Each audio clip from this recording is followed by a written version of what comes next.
Good evening. My name is Tumi Tladi, and then I'm coming through on Sunday evening, the 20th of June 2021. Time is 6 minutes before 11 p.m. This is the first time I'm working this late.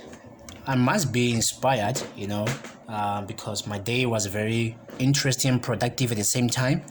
Okay, let's get down to business, shall we? Okay. If you haven't subscribed to this channel, because this channel is all about good content, and then the quality of this content is amazing for any student doing IT, any enthusiastic writing code, and then professional developers or any person who has an idea of an app or a website they want to build, or a fully fledged system.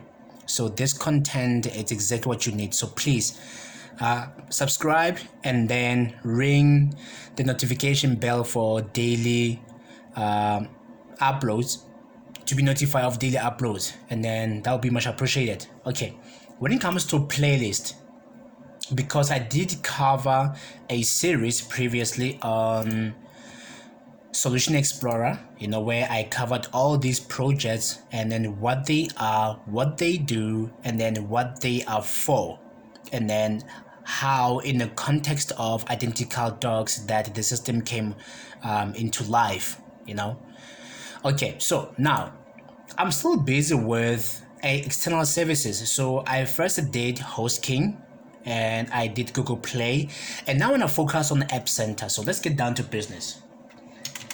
AppCenter.ms. Okay, this is a third external service that I have used on my system, particularly for mobile application. And we'll talk about this. I'll set an expectation. Now, while this is loading, I also want to trigger both the GitHub and Azure DevOps.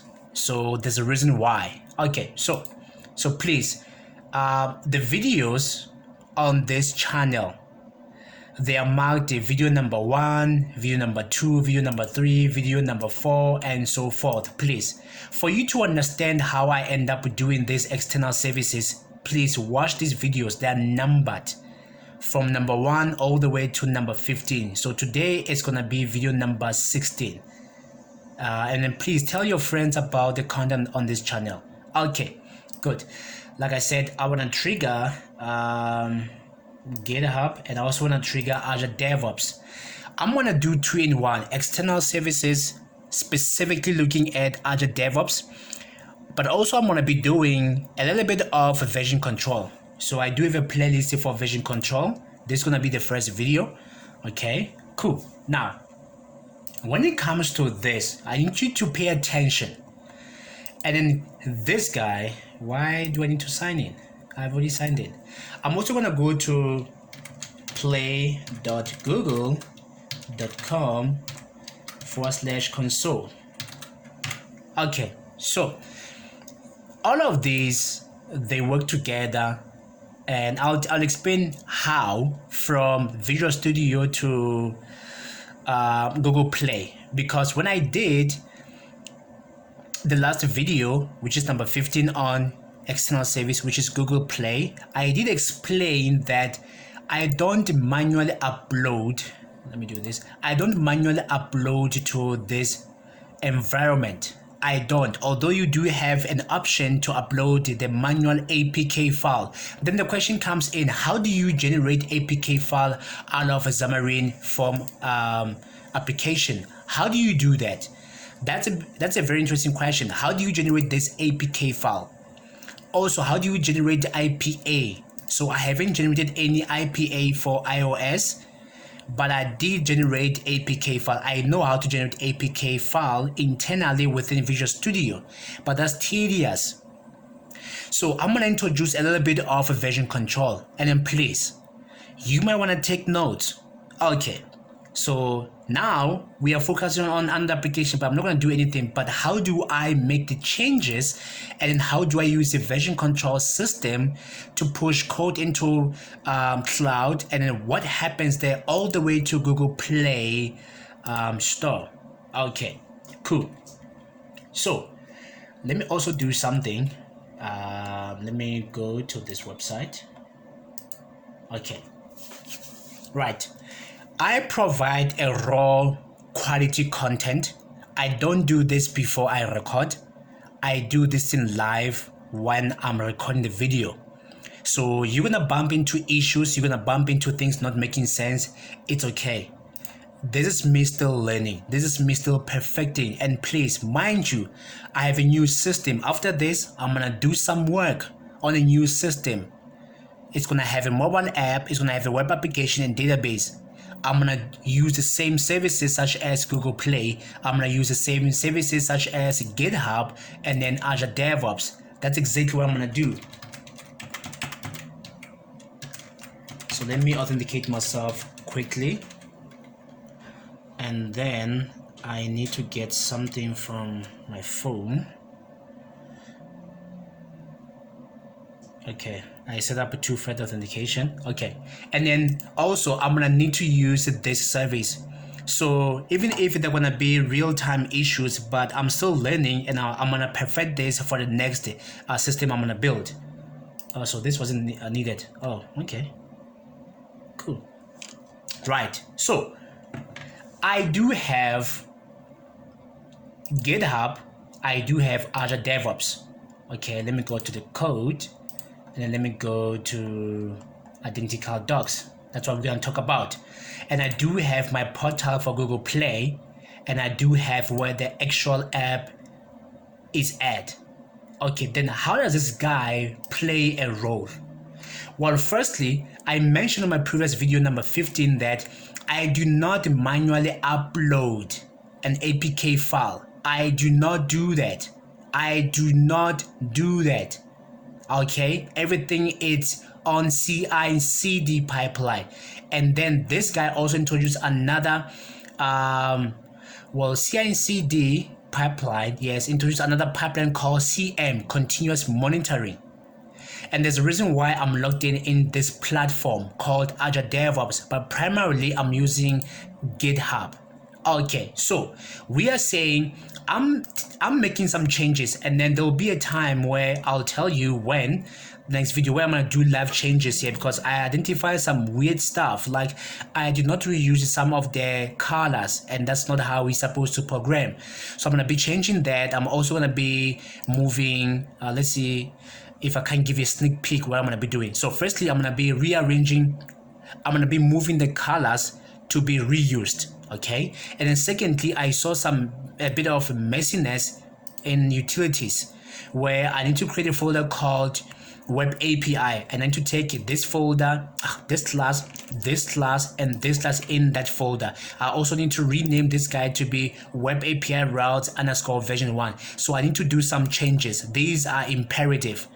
Even if you know that you have some inconsistencies and that your project is not clean, you don't want to waste time, because when I my potential recruiter wants to see the work I did, you need to understand that I don't want to waste time.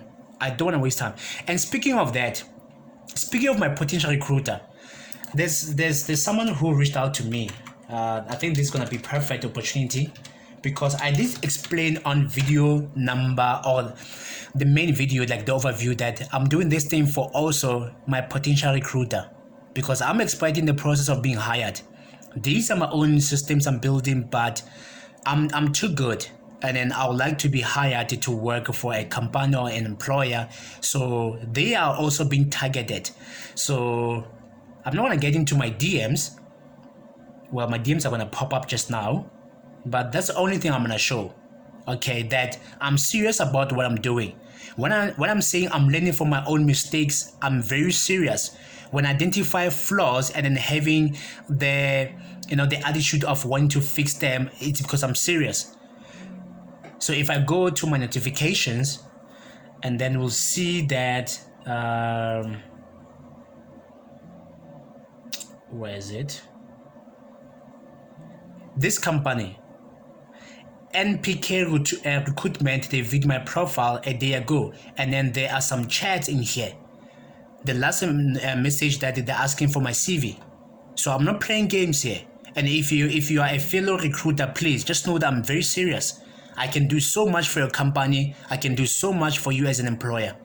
I can do so much. I'm still learning, but I'm too good at the same time. So all of you students, fellow developers, and then potential recruiter or employer, pay attention. Good. Now, like I said, I'm gonna be doing this thing live. So I need to show you that the next version, how it's gonna move, still using version control, still using this folder called the version updates, temporarily with the 2021. But you see that I just need to make a day to plan to do this thing. It can be soon, but I'll make an announcement on LinkedIn that you check out the next video. It's gonna be this. Okay, so I'm gonna be making a change, and then I'm gonna commit, and then I'm gonna get changes, because currently I'm on YouTube branch. I'll be on mobile. I believe I do have a mobile branch, and I'll talk about these branches because I intend to do extensive series on version control, but now it's a sneak peek. So currently I'm on YouTube in case I mess up something, but I'm always careful. You can watch my previous videos, but then when I do that, I'm gonna be on this branch, okay, having the updated version from master branch. Okay, so then I'm gonna be here and say, listen, I made some changes, let's go and feed those changes to master so the master can be updated. And then from there, as you can see with this arrow, I'll explain what this arrow does, and then I'll push code. When I push it to two places. Firstly, I push it to GitHub, and I also push it to Azure DevOps. Then this is now where this guy comes in. Now let me sign in. So I'm gonna sign in with my student account at CUT. I'm not gonna use my personal because I may not have some privileges. Speaking of the privileges, it's gonna be a very interesting time to see if you can use your own private account and then what's in store for you. You see this, it says AWS sign in. I don't want this account, I want this account. But what I'm gonna do is that I'm gonna trigger this in a new window, and let's go to AppCenter. Okay, cool.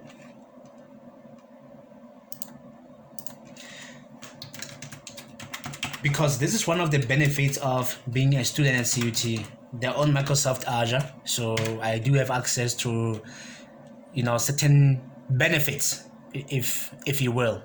Yeah. Okay. Cool. In the meantime, what I want to check here, it's pretty much straightforward. AppCenter, please.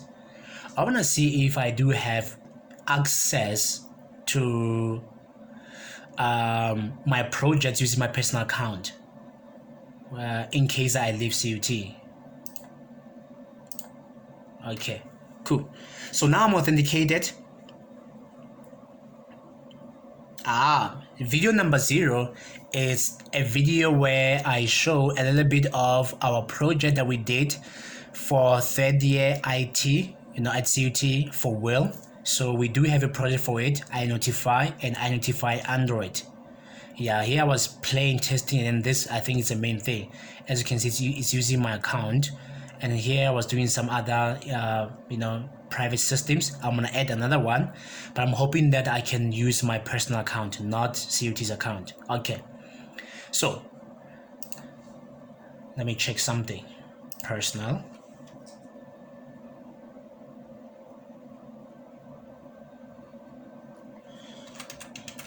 Okay, let's see. You see, this is Microsoft Azure. Now, by me, not by IT department, by me.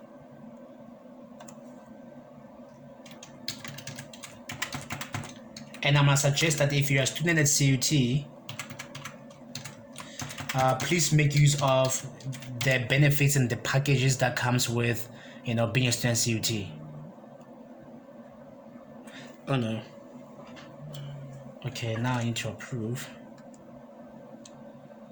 Okay, let's see if we can do that quickly.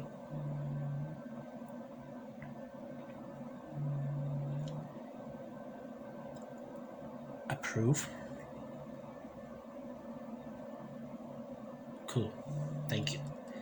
Another thing that's critical, it's gonna be the pricing for this. Please do your own research about the pricing. You see, we're not the only ones that are having some issues when we build systems. Look at even AppCenter. I don't know what this thing is all about. Yeah, but let me just do this. It's 500. Invalid state received in the request. Go home. The question is, am I still authenticated? I like testing these kind of systems. Okay, if it's not gonna work, we're just gonna leave it. But I need to know if I can give myself some privileges to say, you know what, I wanna do this. Yes, I'm signed in. So what's up? Again, it still does the same thing. I don't know why. Or maybe I'm in private mode. Maybe, but we'll figure it out. Okay. Again, this incredible system. I'm not gonna go through this. We are talking about identical docs, not to market Microsoft AppCenter. This is technology that belongs to Microsoft, or it's Microsoft goodness. So I'm not gonna go to what it does and all that. I'm just gonna focus on these two apps. So like I said, although I may not have Apple MacBook laptop or Apple developer account, but I still do cater for iOS, and I make sure I set it up and then nicely. So I'll show you also the packages. Okay, let's do that while we're there. So let's go and say right click the solution. Let's look at the package that are needed. And this will give me an opportunity to talk about NuGet packages, because as I promised, that I'm also going to be talking about the NuGet packages that are making up this entire system. So now that I'm doing external services, specifically looking at AppCenter, this is a perfect timing to talk about the two packages that I brought in to make this service work. Okay, cool. So let's go to installed, and let's go to AppCenter. Good. Let's give it a second so that we can finish this part of Visual Studio. Okay, there we go. I have two packages that I installed, and then what I'm gonna do, that I'm gonna show you that you need to have them installed in all your mobile application. The shared project, Android platform specific, iOS platform specific, you need to have them installed. So you go to dependencies, packages, and then you'll find both of these packages, which is Microsoft AppCenter Analytics and Microsoft AppCenter Crashes. I'm going to spend time on the portal looking at these two. If you look at the version number, it's a 341. And then now they have a 4.2.0. Now, another thing about the version control system, even if you upgrade, do not just upgrade the packages, because there could be breaking changes. It might break certain parts of your system. So you want to extensively test that. That's why you need to be on a different branch and test your app, but take it to Google Play, but testing environment, so that you don't push it directly to production. So you can set all these things up, but make sure you don't just upgrade to packages, but you need to know what these packages contain and what's happening. As you can see, whether can't be installed. Don't worry about this WPF, it's not working. I'm gonna uninstall it, but not now. Okay, so now you know that how they got to be installed. Also on Android, because it's imperative. On Android, going to references, and then Microsoft AppCenter Analytics, Microsoft AppCenter Crashes. Okay, like I said about iOS, it's the same thing I do. References, Microsoft AppCenter Analytics, Microsoft AppCenter Crashes. Now you know how they end up in here, but how do you wire them up? Okay, now let's go to mobile application, mobile shared project, and then let's go to app.xaml, but the code behind of it. So this is where you initialize. Now, according to Microsoft Docs, because I'm a huge fan of reading Microsoft Docs, I don't do things without going through Microsoft Docs documentation. It's a great platform, and now I can't wait to get my hands on Microsoft Docs for .NET MAUI. Okay, so We don't care about the constructor, but we do care about this method called onStart. You should know what's happening, or you should know the state of your application. What do you need to do when the application goes into sleeping mode? And then what do you need to do when your application starts? So this is where that you configure the Microsoft AppCenter goodness only when the application starts. Now, we had a debate, and then I saw some chats that why can't we do it on the constructor? So meaning as a developer, my assumption is that, do you know the difference between the constructor and onStart? Can you tell the difference? Because I know. Okay, so now overriding onStart. Overriding onStart. Overriding onStart. So what you do is this is how you initialize it, but the portal itself has the code to show you where do you do all of that. The moment you add a new project or a new app, they will show you what goes, but that's the docs right there. So AppCenter and then start. So for Android, they give you the unique ID. Don't worry, I'm not scared about this ID. They give you the unique ID for the specific project, meaning for this Android platform specific project, because Xamarin Forms also targets UWP, and they tell you your UWP app secret goes here. I know they are secret, but it's okay unless you can hack into AppCenter, but that's something on the side. Then for iOS, like I said, it's already been set up from the portal. This is something that gets generated from the portal. This thing from the portal. So this is how you set it up, the secret, and then you say type of, we're gonna now enable the analytics feature, and we also want to enable the crashes feature, but there's a plenty of the services from AppCenter, but for this system I only enabled analytics and crashes, and we'll see them.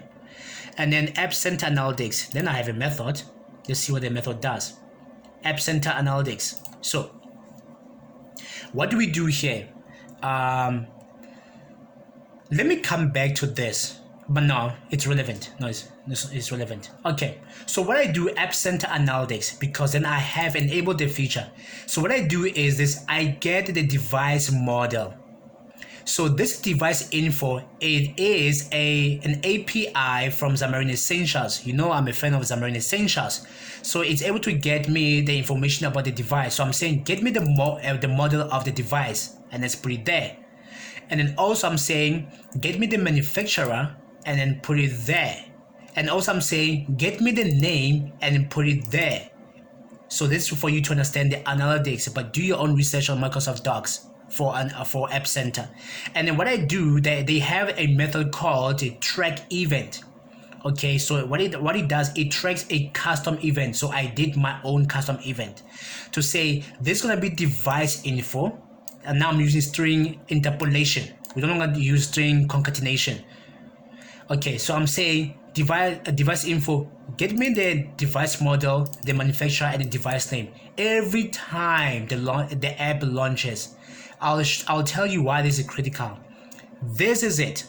Now, to finish this thing off, in all my view models, let me go to startup view model. You will see this method, the consistency of this method called AppCenter Analytics. The consistency of the method name, that's how I program. AppCenter Analytics. I don't write any different name than the one I know. So you will see that immediately inside the constructor, I'm calling this method immediately. But what does it do? So I'm still triggering the event, still using string interpolation. Well, I'm getting the device name to say, you know what? This device launched the startup screen page at this time, because then I get a sense of how many people clicked on this feature. If you look at the Microsoft Docs for AppCenter, they explain specifically about the custom events using this method called to track event. If you have a new feature on your mobile application, you can now do exactly what I did, and then that you get the metrics on how many people actually click this. But in my case, I need to know the device name and what time. In all my view models, if I go for terms of service, I believe there's a constructor. You see, there we go. And it does the same thing. And if I go for general about page, and then there is a constructor, here's a constructor, and then there is a method called AppCenter Analytics. There we go. You see the consistency and say, okay, they launched the about page. How many people go to the about page? Okay, cool. Now, the reason why, again, why I'm doing all of this, because when I get to break this, the goodness of the code, you should know what does, from which service, from which NuGet package, and everything. Okay, now I think we are done with AppCenter in this case. Good. Now, from Visual Studio. So, I'm not going to get into this, but I can do this. Let's open a new tab, and let's open this one in the main tab. Okay, you see how I operate. Okay, cool. So the code arrives to GitHub, right? To master branch. From the master branch in Visual Studio, we did take a look at that, to master branch both in GitHub and Azure DevOps. Again, Microsoft, why are you doing this? I know they haven't been active, but why are we have to wait for them to refresh? I want something like this. Not it still needs to refresh and think, and then no. Jeez. Okay, so I was saying the code moves from master branch locally in my Visual Studio environment. It goes to master branch remotely or in cloud in Azure DevOps and GitHub. In this case, I have a master branch. And in Azure DevOps, wait for it. I also have another branch. Okay, branches. Here we go. So I do have a master branch. Okay, this one I only have one branch, and I'll explain why only one branch. But in GitHub, I have a second branch called Solid. There we go. Now, a little bit of a version control. If you look at this, it has 1,773 commits, and the last one was 7 days ago. This is master branch. But if I switch now to Solid, you understand something. So now I'm switching from master branch now to Solid. It says this branch is 25 commits ahead, and then 304 commits behind master. So I can do pull request to say, no, let's go and take this 304 commits and then let's now give them to Solid. But the moment I do that, this is where now this guy gets to be triggered, both in iOS and Android. How? Okay, this is the overview. Now the overview of iOS is empty. Literally it's empty. It's empty. But the overview of Android, it shows how many releases. I can go and say, show me how many. I'm not gonna do this. Like this is not me marketing AppCenter. No, you can do your own research. But it shows that the most latest version, it's 1.0.12, and it's exactly what we see. Oh my God, now I have to refresh again. This thing. And then I did this in 29 times, but I'll show this in detail. What I want to get into its build.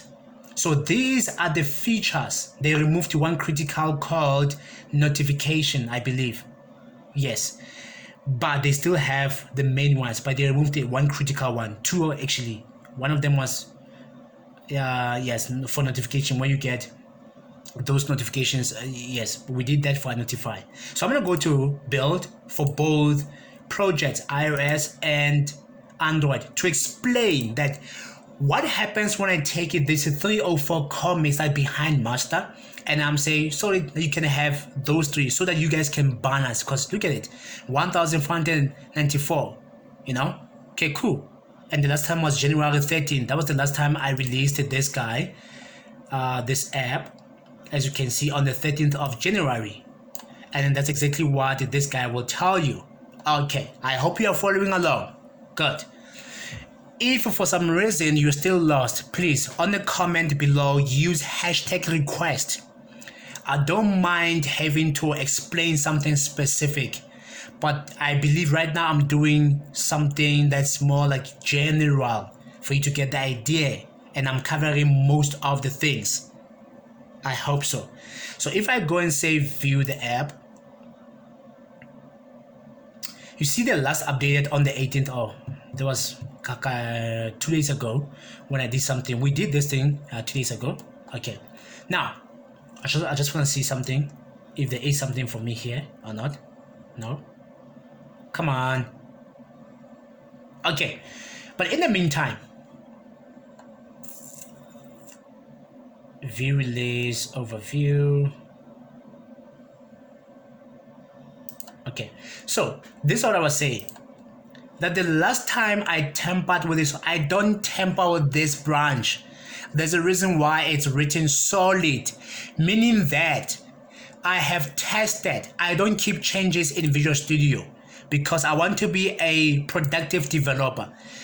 Sometimes I'm gonna use my laptop. I think the third session I'm about to do, I'm gonna use my laptop. You see what's gonna happen there. Sometimes I use my laptop to continue develop. Sometimes I use one of the CUT computers I trust to develop, or I can use someone else's machine that I trust to develop, and I can remove every single trace of my work on the machine. But the point is, I keep on pushing the work I believe it's good, from different branches all the way to master branch. That's what I do. That's why I have multiple branches. Like I said, I'm also doing an overview of version control. That's why I'm always switching between these branches, that when I'm done with whatever I'm doing, I'm going to master, then I know it's good, it's solid for all these projects, for all these platforms, not just for mobile application. So then when I'm from master, it goes now to the cloud, and then they keep on incrementing in master branch. But when I come to solid, it's for the sake of the mobile application. From here, you're gonna go to AppCenter. From AppCenter, you're going to Google Play, and from Google Play it will end up in Google Play Store. Does it make sense? Does it make sense? I hope it does make sense, because the last time, you see, I was looking for this, the 13th of January. This is the version 1.0.12. You see the latest version, and then you saw that from the release, right? Good, cool. We'll come to this. So this is the importance of this branch. You don't just create multiple branches in production or in the, remotely in cloud. You want to become careful. I cannot mess up with this because it's tied somewhere else. And I'll explain why there isn't any other branch other than master branch in here. Now let's explain that. Let's start with iOS. You see you have two branches. I only clicked build and it shows me two branches. It's the same thing for Android. It shows me two branches, and they can show you stuff like, when it comes to Android, there's the problem. So do your own research. Now, what happens is that this guy is already connected to my GitHub account. You are able to do so. Figure out how. Use Microsoft Docs for AppCenter to figure out how do I connect to one of the remote cloud repository, either GitHub, Azure DevOps, Bitbucket, and other, Git remote repositories. But in this case, I chose GitHub. As you can see, my account is authenticated for this repository. I don't know if you can see that. So from there, it knows how to pull all the branches to say these are the branches we found for this account in this repository for these two projects. It makes sense, right? And you can see I'm on iOS, and this one I'm on Android. That's how you can quickly see that. Okay, if you can look at them, this one is always checked solid, and this one is always checked. There's a reason why. If I scroll down, I did something here. That means the build was succeeded. We'll talk about how you end up having this guy here. Good. Now, for iOS, you can configure this thing. For when it comes to master, I don't do anything. Except if you look at this change, you see, I was tampering with the MVC for the no call on the 13th of June recently. That was on Sunday. I did add the credentials, blah, blah, blah. So it will track what's in the master, but I don't need to always create a new version out of master, because not directly. That's when I say then I'm going to use merge feature in GitHub, or yes, especially now, specifically in GitHub, since it's been set up. Okay, so you can configure this thing. if you want to configure and how you configure it. Okay, let me just, for the goodness of my heart, this is what you do. Now when you configure this guy, and you can, I don't know if you saw, but it showed 5 months ago, you know, because I'm gonna get to this setting called trigger. It says on push. When last was it built? 5 months ago. The last commit, this was the commit where I merged a pull request I created. And then speaking of pull requests, it can show me multiple pull requests. I do create pull requests. That's how I get master to solid branch. Okay, let's take a look at that quickly. You see 25 closed because I'm a very busy person. There aren't any. This is how I do it. And I'm very specific in how I do it. Specific. This is going to be a perfect timing. Like I said, this is an overview of version control because I'm very, very damn good at it. You can assign the labels. We'll try to do this thing. And then who is the assignee? You know, we can have reviewers, you know, and what's happening. And I'll show you with the one of a Xamarin team how this platform look like, what's happening in pull requests when I do version control. Okay, so but I want to explain something, the hashtag.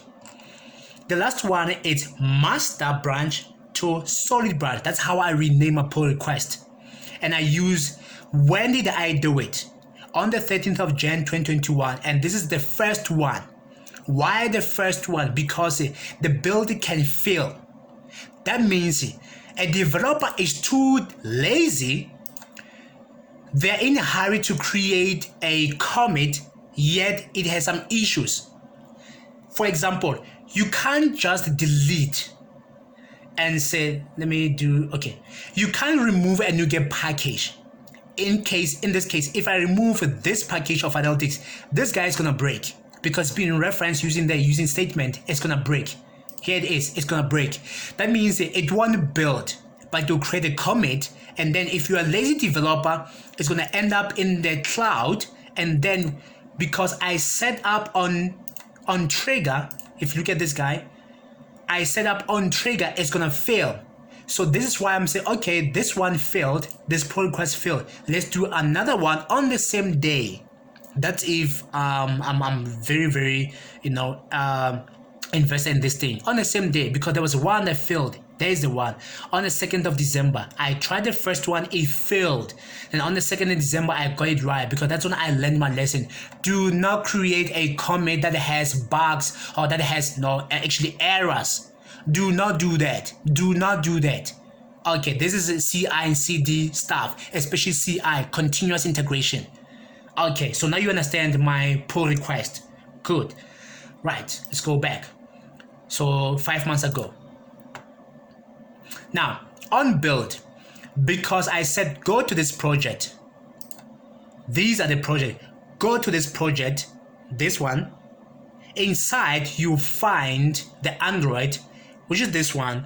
Inside, you find CSproj, which is this one.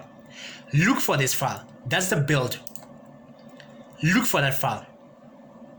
Okay, let me do side-by-side comparison. See, it's the same thing. Trigger on push. Last build 5 months ago, because I do simultaneous build for both of them. So let me just show you side-by-side, you know, comparison. See, for Android, go for Android because this is Android. It knows how to do this thing automatically. You see, I can't even set this thing up. I can't do anything. It knows how to pick it up automatically. But for this one, you have to manually do it because they know about it. Microsoft AppCenter team knows about it, but in Android it's able to automatically pick it up that this is Android. That's why please don't tamper with stuff. Do not tamper with stuff not knowing what you're doing. Do not. Now the second thing is a release. At the configuration, it's release. It's not in debug because you can say it in debug, but it's release. Do not tamper with this. See, release. And then for SDK for iOS, it's Xamarin iOS 13.18. For Android, the SDK is Xamarin.Android 11.0. Now, here's something else. They have the most latest one, which is 11.1.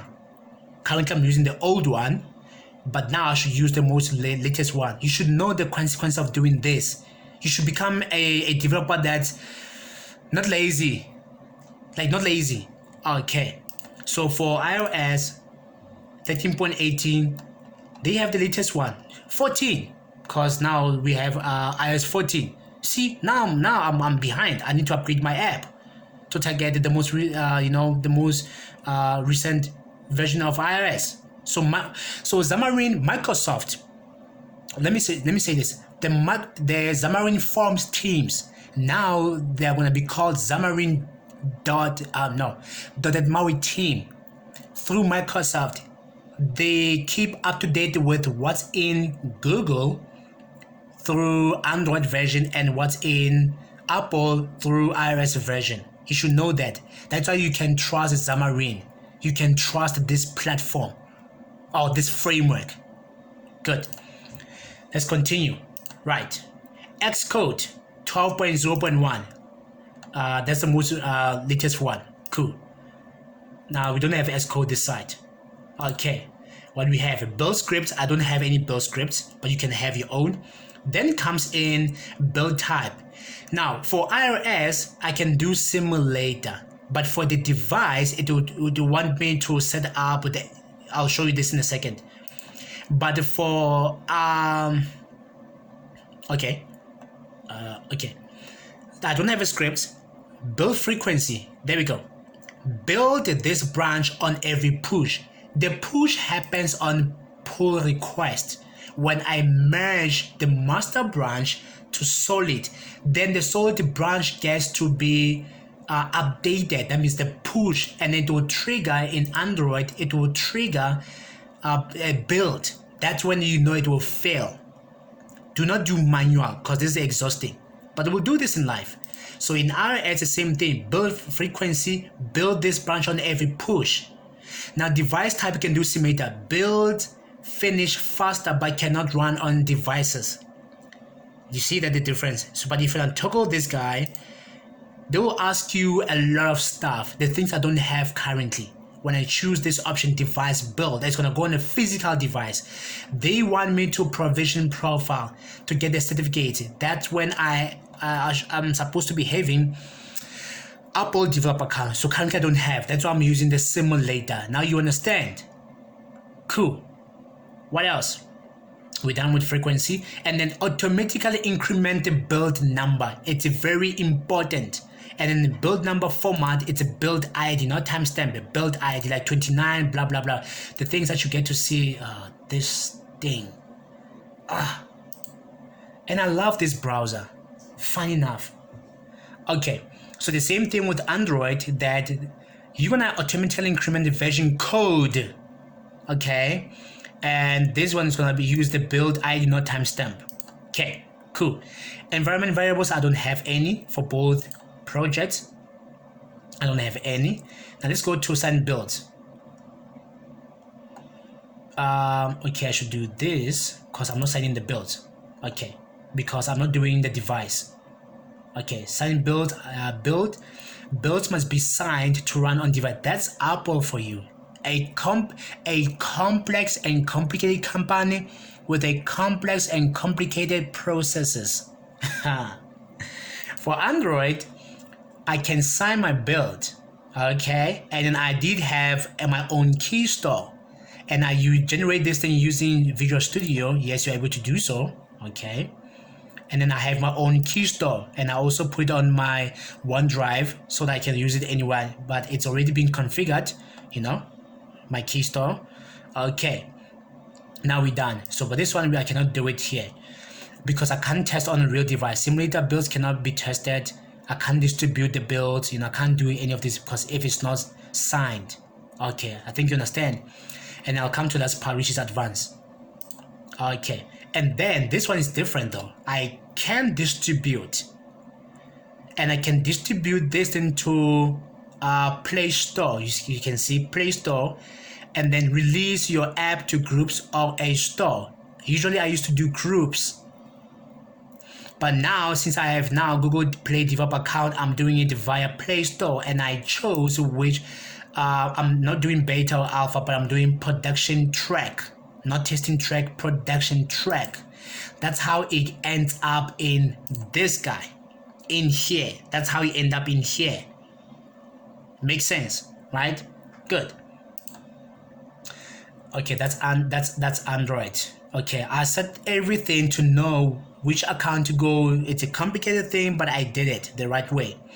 And then here you can write your own release notes. So usually I don't want to tamper with this guy. I don't want to do this, but what it does, it takes the automatic commit message. But that's when I continue to go and then go to if we go for this one, and I'll show you that I don't tamper with this guy, the release notes, because I will need to keep on doing this unless there's a way to write the release notes, automatically when I push from Visual Studio. So I don't know, but I can do release notes. I can manually do a release note. That's why I do all the icons on the about page, blah blah blah. That's exactly what shows up on the actual store. So there are a couple of trade-offs that I get to do, so I think now you understand, which is this guy, all icons on about page, blah blah blah blah blah blah. Cool. So that's how I'm able to push this guy to Google Play Store. It knows exactly. Now the final thing, advanced. See, build status badge, it's on. I turn on. The status badge indicates whether your build succeeded or failed. For instance, you can include the markdown in your README file. I did do that in GitHub. Let's go globally. I did that on README. Here you can show for Android if the build succeeded, RS if the build succeeded. I once saw that they failed because there was an error in the code, so the build could not be succeeded. That's CI. And then this part, it's CD. This part, distributing CD, continuous development. Okay, so I hope this makes sense, right? Cool. So how do they end up?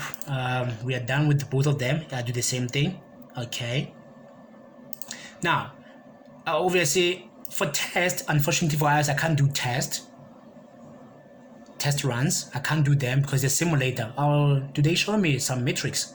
Because I know with Android they show me, no, I don't have. But for distribute also, I can't do distribute because you see I don't have the store set up to app store. Cool. Now we are done with this guy. However, remember when I did, okay, let me finish this part. Remember when I showed analytics and the crashes, right? Where I configured them that, oh, I did not show something. I only show analytics. So this is analytics. No, let me show the crashes. Sorry about that. Now, there's a try and catch block. For example, anything that's almost asynchronous, it has a problem. Now, I want where there's try and catch block. Yes, here it is. Anywhere where there is a try and catch block, you will see this. The first line. In all my view models, I'm sorry that I didn't show this. I say crashes, you see, it's Microsoft AppCenter, crashes service. I'm saying crashes track error. Now track error, I get a specific one from the exception, but you see this. It's the first thing I do in cache block. The first thing I do, and it is a general cache, and you see this in the portal. Okay, and then let's see terms of service. Do we do that? No, it doesn't have try and cache block set up anywhere. No, it doesn't. Startup screen. Yes, startup screen. There's a try. Let's see the cache. Cache. There we go. Because this one is a custom if statement, but either way, I'm tracking the error. It gets to be sent to AppCenter portal. Good. Now, I was saying for iOS, I do not have analytics because no physical device is running my app or a simulator. I don't have the crashes, to diagnose my app. Okay, now let's go back to Android part. So let me go to test. It's because it does the show that I can test this thing on simulators. So I do have a couple of test runs and they all pass, and it shows me how my app's gonna look like. And please do your own research about the test in AppCenter. AppCenter is a fantastic platform. It's a fantastic service. Please do your own research. That provides a helpful insight. Like I said, I'm gonna come to this one because I know how important this service is. It has multiple other services, but you need to understand in detail how these little pieces fit together and what do you get when you pay, So luckily I don't have to pay because I'm a CUT student. I'm paying a lot of money. Now let's wait for it. wait for it. Okay, I enjoyed putting this together because at the first time you have some issues, but now the moment you begin to have what you call access to Google Play, it becomes a very interesting platform to be part of. So you can do your own tests and all that, but these are automatic tests. See, on the 13th of January 2021, this version, this is the version code duration. It took 0 minutes. The status it passed. One test passed from one device. I can delete, but I have a history of things passing. You see, this is also continuous monitoring. For me, I feel it's continuous monitoring. Tests, they should be part of it. When I started back in July 2019, so they take a minute sometimes, but they're fast. These are physical devices, but do your own research. Let's go to the most latest one because you can click and check what happened. Okay, so runtime 3 minutes, one device. 100% they passed, on one device. And then yes, it says the app does launch, and it takes 23 seconds for the app to launch. And there's a peak memory and there's a status. I can go deeper and check how does it look like. Oh, look at that. Look at the device. This is a physical device. So this is a Google Pixel 3a XL. This is a version Android 11 because I'm targeting Android 11. Am I? No. Wait. This is interesting. Let me go to my inbox. This is very interesting. This is absolutely interesting. Okay, and then the screen size. This is a 6-inch. It was released in May 2019. You can read the details about the device, the logs. You can look at the hardware usage, and then you can look at the duration, how long it takes to launch. And I look at these things, and this is how my app launches. We call this a terms of service.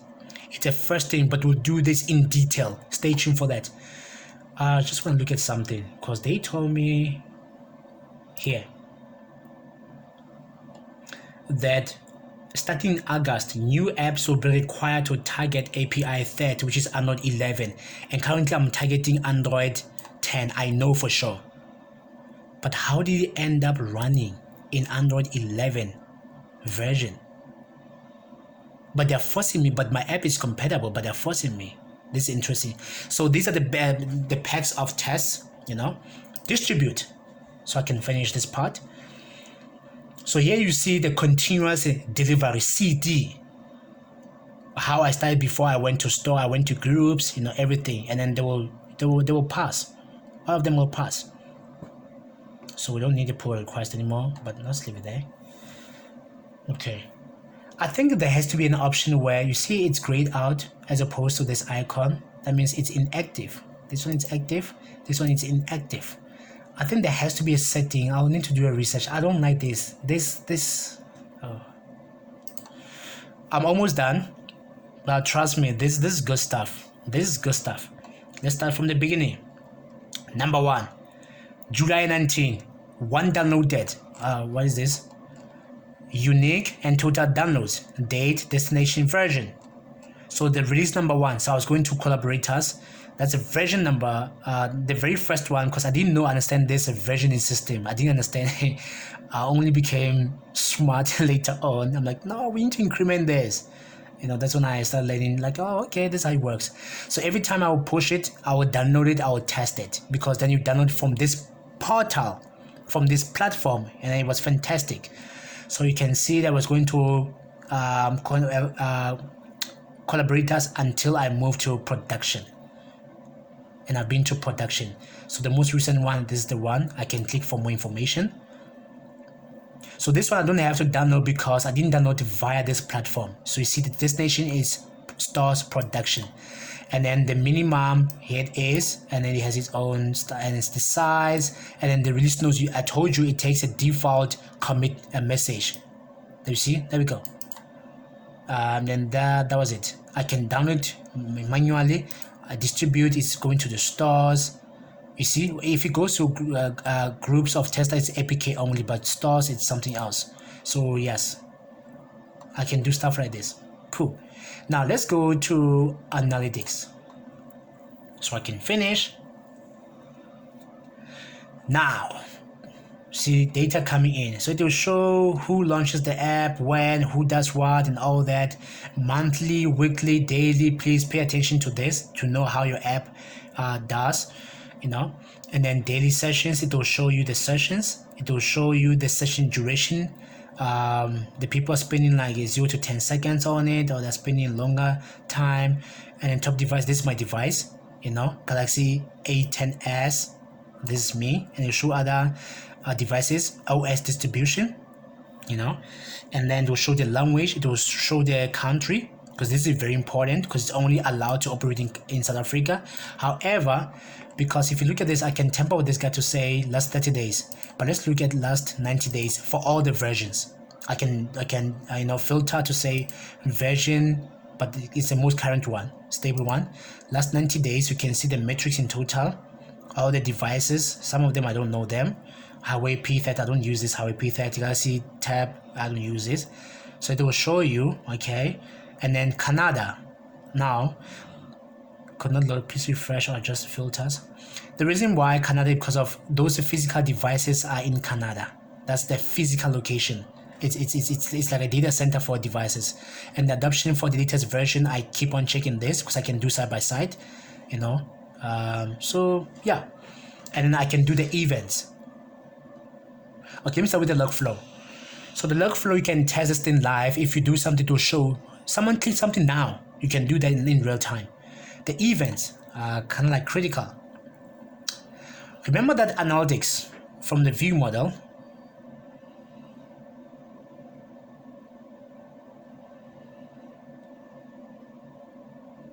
Okay, this thing now, come on.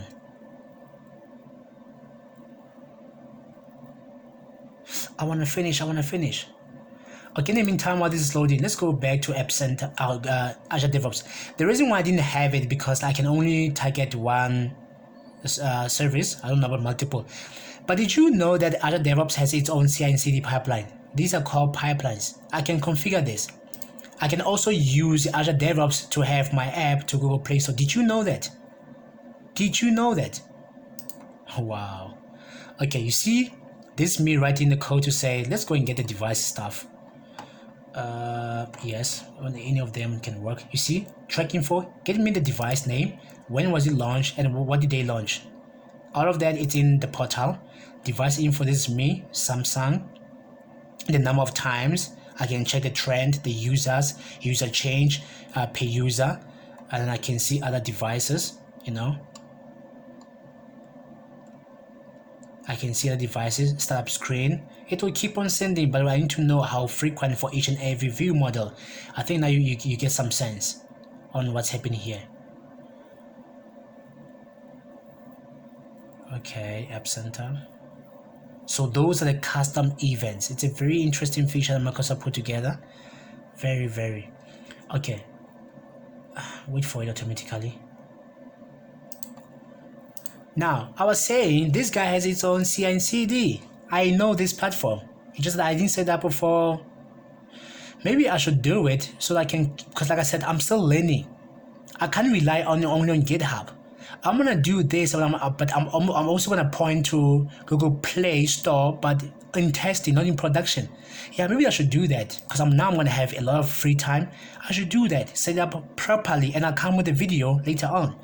So it has its own release. You can now check where it went. You can do your own test plans. You can check your artifacts. I know I've done this thing, for MVC application, and then it's a very incredible platform. I just want to show you this. You can also do this to Google Play Store. Good. Okay, now we've seen that. Now let me go quickly to, when you download my app, let me go last 90 days for all the versions.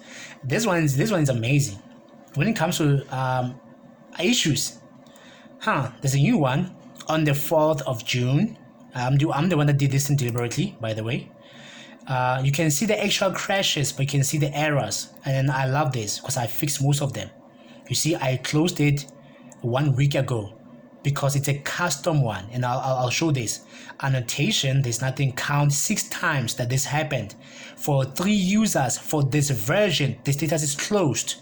So if I get inside for this one, because most of them are closed, remember this says last 90 days, so I don't have metrics for last 120, but I did close majority of them. Unfortunately, yeah, my app is old, but I can get inside. This is a custom page where request the location. I'll show how to trigger this in live. Xamarin Essentials is reporting. You see this feature not enabled exception. It says location services are not enabled on this device. This can also be triggered by startup. I saw it. Wait, I saw it. No, terms of service.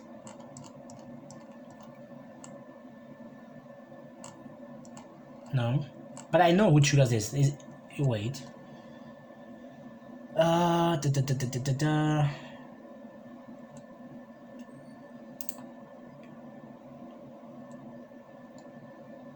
Show info. When I was looking at the try and cache block, stuff like that, blah blah blah. Okay, let me quickly look for it.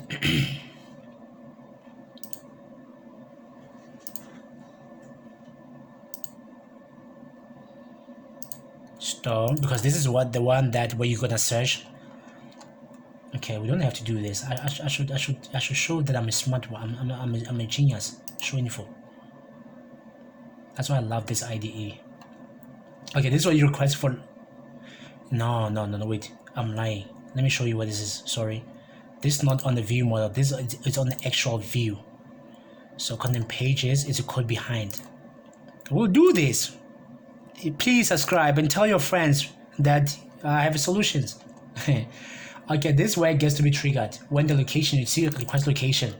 So if it's not enabled, if you cannot request, so I throw an exception. So I handle all of them. Feature not accept. Feature not support exception. No, this one. Feature not enabled exception. So this is the guy that gets to be triggered. And then you see there's a method called cache exception. It's my own custom method. Here it is. And then this is where I track the error. Here you go. Because I'm reusing code, and we'll talk about reusability of code. I'm reusing this custom exception, taking in the general exception, the message, the description, and this is where I track it. And this is how it ends up in here. And we'll do this in live, in here, where it says location services are not enabled on this device. It's exactly what I have it. There we go. This is the message. So now you understand. Good. So I can see the reports for, you see, there were people that were busy because they didn't know. So I can check these things. I know how to check them and everything. So this was the tour of AppCenter. It's a very powerful platform. They removed the 2 critical. Oh, it's called push. There used to be push in here. Push notifications, yes, it used to be called push notification, a push feature for push notifications. They removed it. Now it's in Microsoft Azure, the main portal, not in AppCenter. But this is meant for Xamarin. I can't wait to hear about .NET MAUI if it's going to use this, because it still is a powerful thing. Okay, I think I'm done. This was very interesting, you know, very interesting. I'm excited about this. Do research. I'm gonna configure it. I'm pretty much excited. I can't wait to get my hands dirty on this one, you know. So yeah, this is the AppCenter. I know it was long, but now you understand with showing code, so that when I get inside, when I do this, you know that what's gonna happen. What is this thing for? So that you know that what is this thing for. That. But also this, so I don't have to explain what this method is all about, so you understand. Okay, so yeah, this is me. This was very informative, and yeah, please like these videos so that our people can know that, you know what, this content, it's good, it's providing good stuff, you know. So yeah, thank you very much.